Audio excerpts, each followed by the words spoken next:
Hi, I'm Paul Germain, and welcome to another session of Smart Boating. As you know, if you watched the show before, we cover a variety of topics, from marine insurance to docking, and the general idea is to provide you with some information that will help you make smarter decisions and have more fun on the water. Every now and then we take a little side trip, and that's the case today, and we're going to explore the world of wood boat restoration. And joining us is a pretty knowledgeable guy in that area. His name is Bjorn Buchan. Bjorn? Nice to meet you. Nice to meet you. Bjorn, we got a cool show here today. I think people are going to find it really interesting on wood boat restoration. But before we get into it, can you share a little bit about your boating background and your background in wood boat restoration?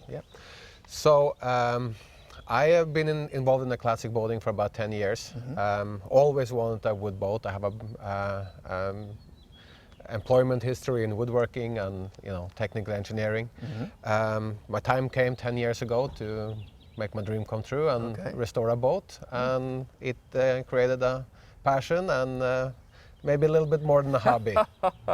Almost an obsession, maybe. Yeah, right? Maybe it is. Yeah, passion, a narrow line. It's a fine balance there between family and passion. Right, yes. So about 10 years, you've been doing about 10 years. 10 years, yeah. Yeah, wow. Yeah. So you've got a lot of experience in this area. Well, I restored 3 boats in 10 years, and one right here that's in the line, one in the shop that's going on. So I guess it's has become an important part of my life. Yes, it has, yeah. Well, you've got just the right experience for the show. Thank you. So why don't we get right into it? We will. Okay.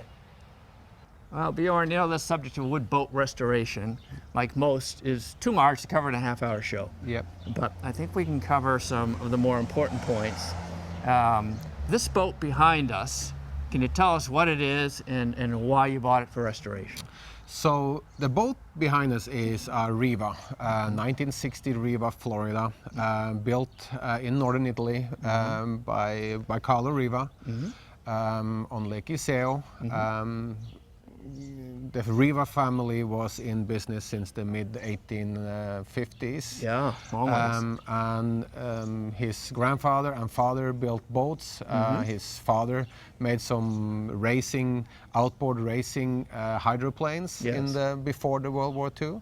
And when Carlo Riva took over the company in 1948, he had his vision about building the luxury wooden boat that the Riva has become. That they're known for, yeah. Yes. Now he produced them from what, about 1948 to... Yes, the last wooden boat produced by Riva was in 1996. And from 1948 to 1996 he produced about 3,500 wood boats. Okay. And as an example, Chris Craft in the 50s and 60s could produce 3,000 boats of one model. Okay, all right. So it's just an exponential difference between the two. Exactly, and that's why Riva is a rare boat today.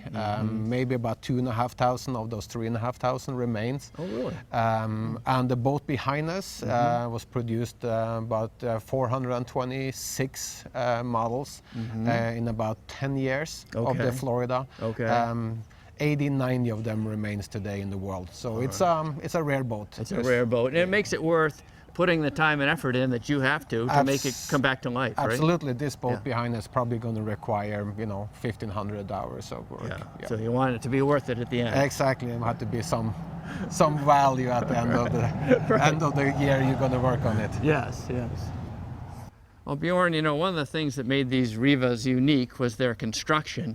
And my understanding is that somewhere in the late 40s they changed from a traditional planked boat to what they call molded boat, right? Yes, a molded plywood. So in 1948, they created a molded plywood bottom, and they did a molded plywood deck. Now, what does molded mean? How can we explain that to our viewers? Yeah, it's basically you're laying solid veneer lumbers in different direction with glue, and the top layer, the beautiful layer, is a little bit thicker and go the whole length direction of the molded plywood you have made.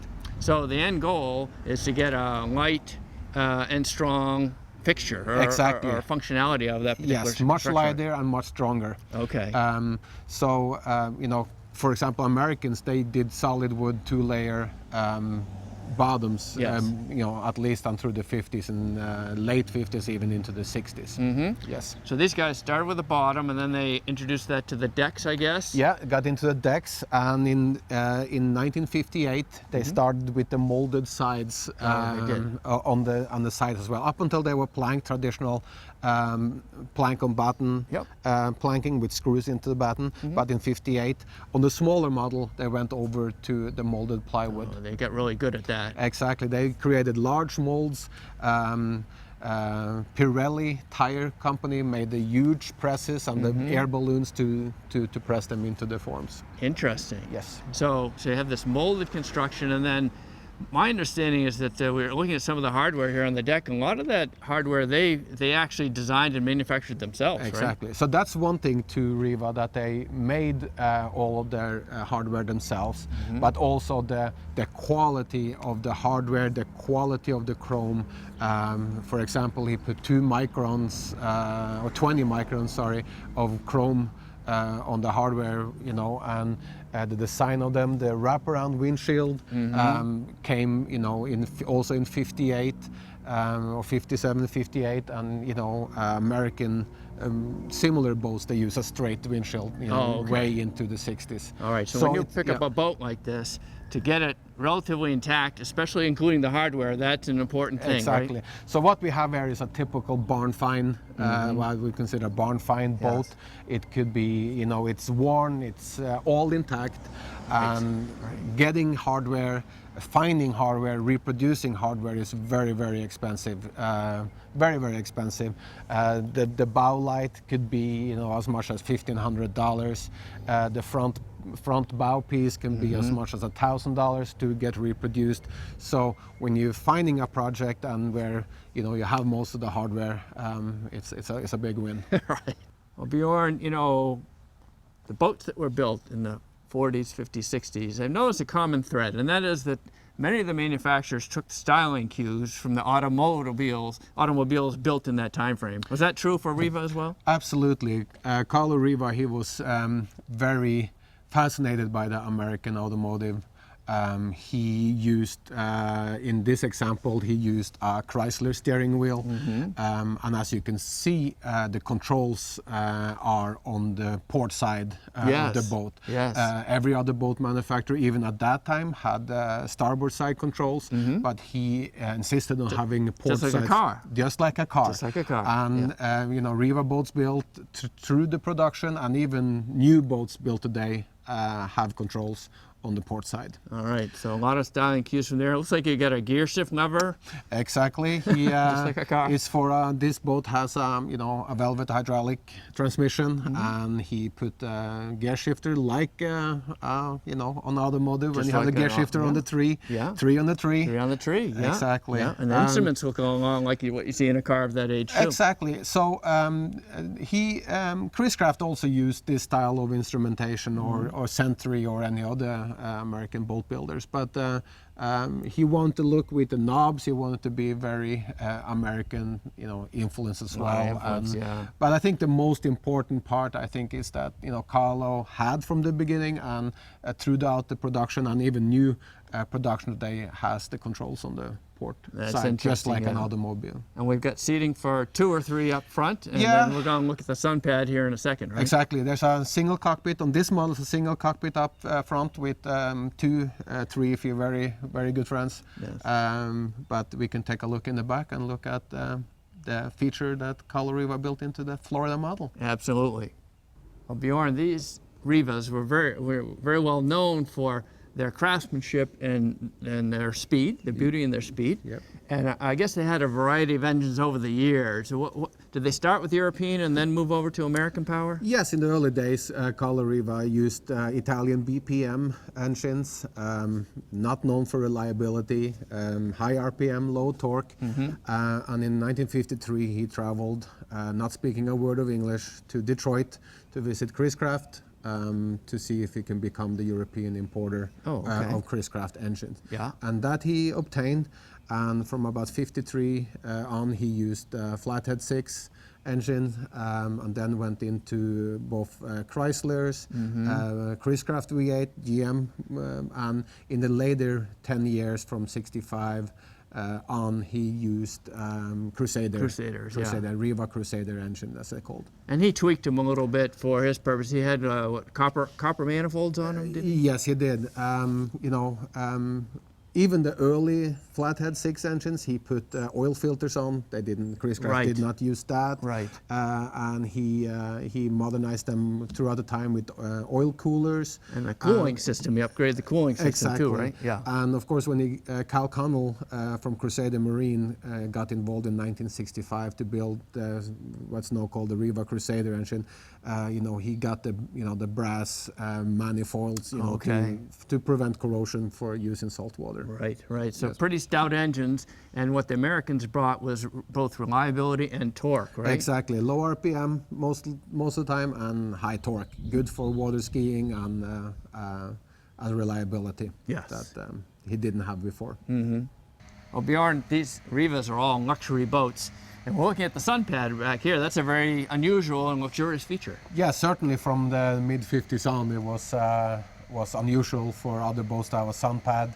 It was original with a water ski pole and a swim ladder, and it also came with a bimini top you can put up when you were lounging in the sun in the back of your sun pad. Nice. So these are luxury to the just top level, grade A. Exactly. And an example, Riva boats cost more than double what for example, a Chris Craft of similar size. Right.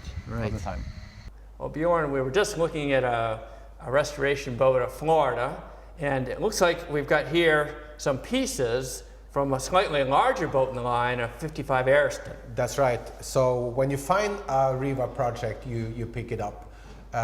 Even if it's as bad shape as this. This boat is probably as bad as it gets for a project boat. Yeah. It was complete, all the pieces, but it was collapsed and crushed some pieces.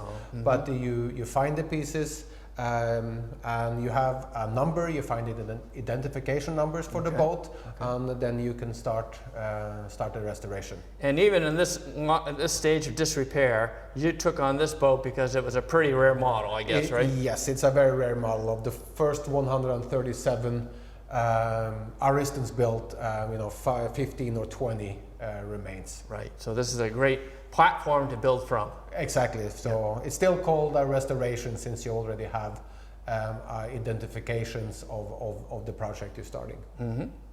Well, Bjorn, at the beginning, when you got a restoration project, and perhaps it's in somewhat high state of disrepair like the one we just looked at and the one we're going to be talking about, you need to get some drawings together, right? That's right.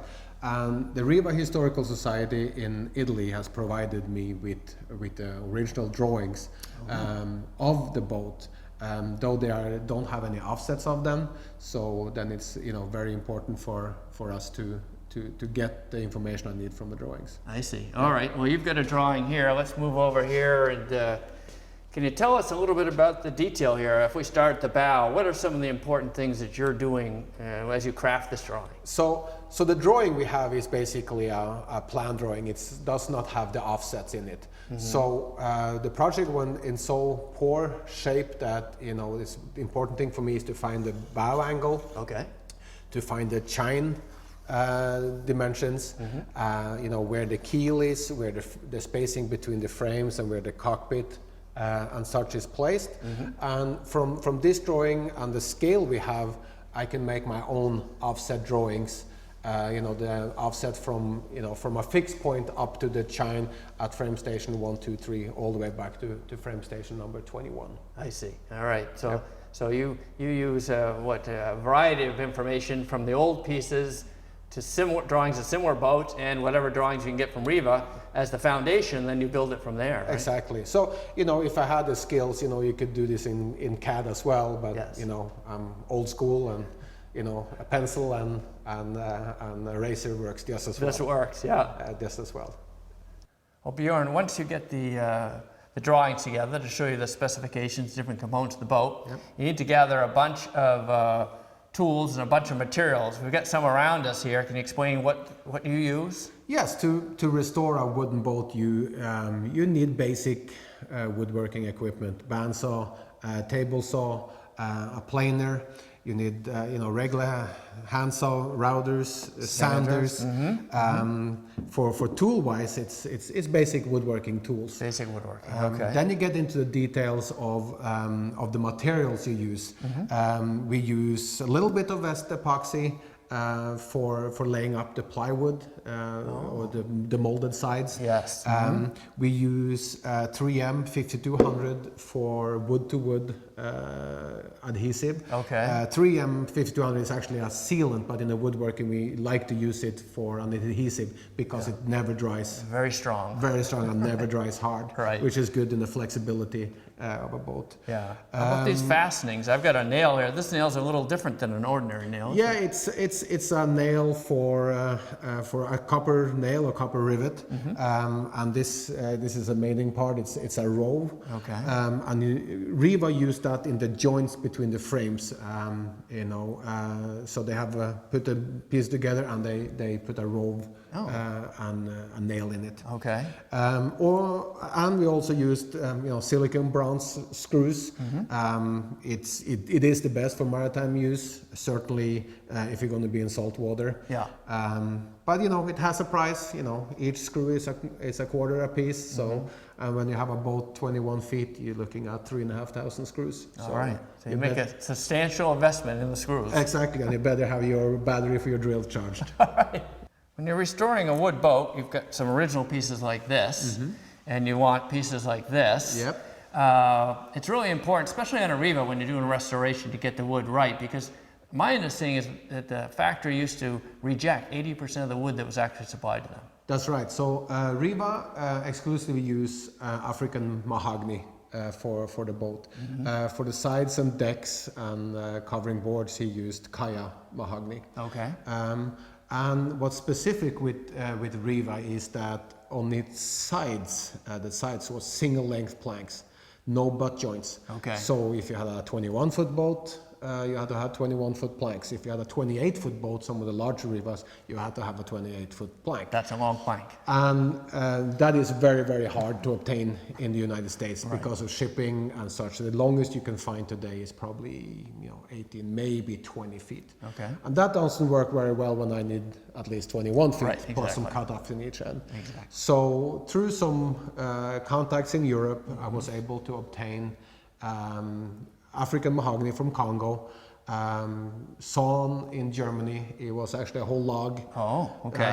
It is the whole log shipped from Africa to Germany. That's right. Yeah. And it was sawn there to my specifications, air dried and kiln dried, and then in a container arrived here in the US last August. And it's grade A African mahogany, 35-foot lengths. That's what we got behind us, right? That's right, and it's still seasoning.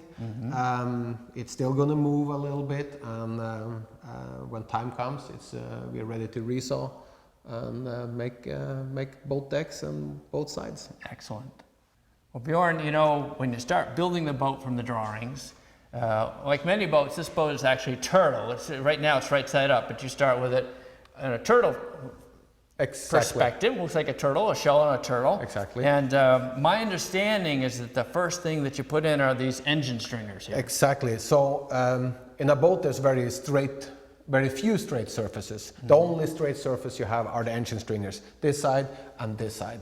And that's where you start. You start upside down with the engine stringers, and then you start building your frames from aft forward one by one. Okay. Now are there close tolerances on these engine stringers? Yeah, so the story is that Carlo Riva had a 16th of an inch tolerances on his jigs. So that's the goalpost we have to work with today. That's a very narrow tolerance. Absolutely. And these are actually made of laminated wood, right? Which was common in the Rivas. They used a lot of lamination for lightweight and strength. That's right. They used for the strength and the lightweight. The bottom was laminated, the decks was laminated, and the sides laminated later years.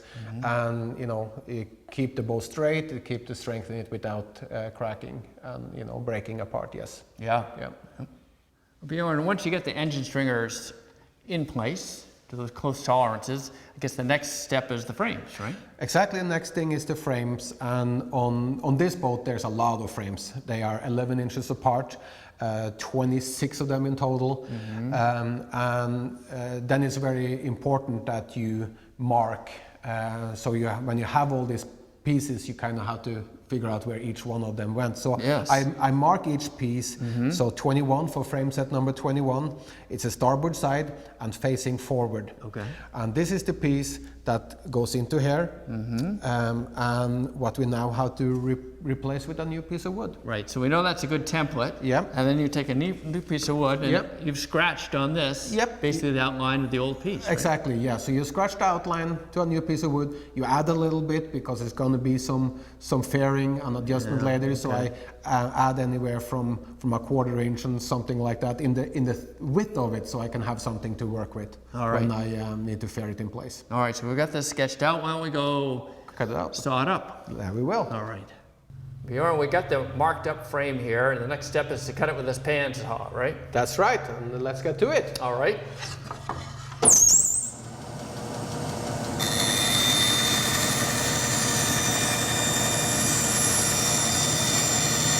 Bjorn, you've cut the piece. Yes. And now I guess it's an iterative process of actually fitting it to the boat, right? Exactly. So now I have a back brace here, so I know the fair line on the outside of the boat. Before we install it, we sand and finish off the inside. There will be a couple of times between here and the bandsaw until you have the right fit. It does look like we have the right fit right now. Okay. And now we have the last frame made. Next part of the process is to create those side braces that Riva used for all of his construction.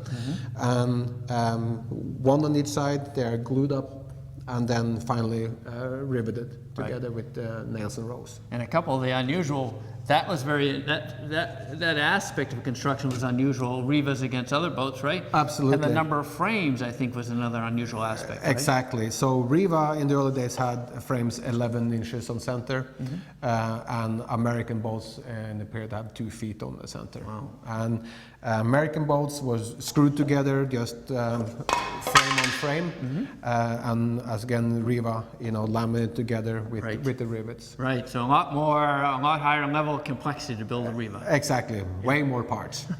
Way more parts.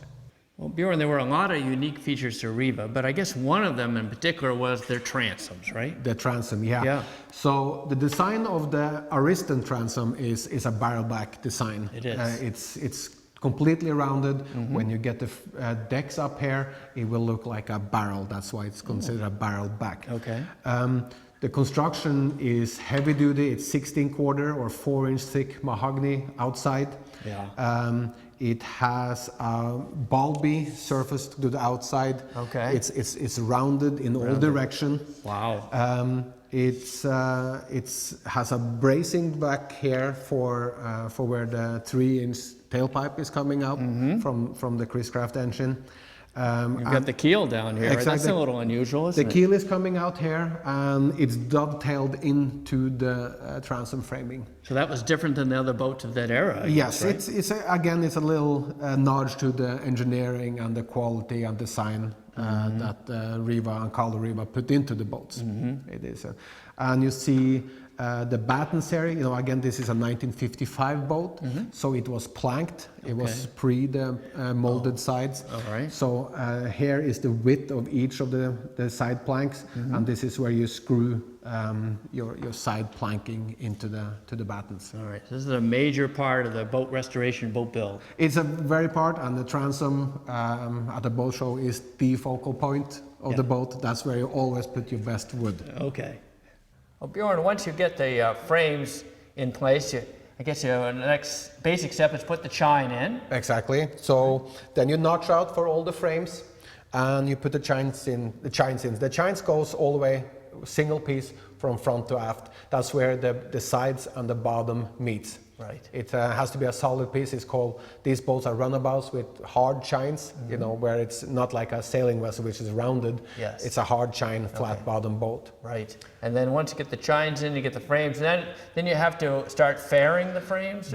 Probably the most important job in the boat, it comes after the chines are in. Then it's fairing the frames. Okay. So make sure you have a nice, sweet line, as we like to call it, is when all the frames flow. I use this piece of wood with the same thickness as the siding will have. I clamp it up, I sight down, make sure one frame is, in line. There's no bulge on that piece of wood. Right. And once all of those, the entire length of the boat is faired in nice, it's time to come with the battens. The batten is usually a 1.5 by 3/8 piece of wood. We will notch in. It will be notched into each frame. There's going to be 7 of them, and this is where we would attach the planks on this boat. Right, right. So that's like studs in a house. Exactly. Yeah. So the screws, the planking will meet in the middle, and it will screw, every 3.5, 4 inches. The entire length of the boat, and that's where your 3,500 screws gonna go in. That's a lot of screws. Exactly. Bjorn, once you get the chine in, and you get the frames and the battens, as you move throughout the boat, you do pretty much more of the same in different aspects, whether it's the decking or the planking for the deck, the molded planking for the deck, and that sort of thing, right? Exactly. So when we're done with the sides, get those ready, we start with the frames. Exactly the same process, framing, battens, and again, this one had a molded deck, a plywood deck. Layers, one layer, and then another layer, and another layer. Yeah.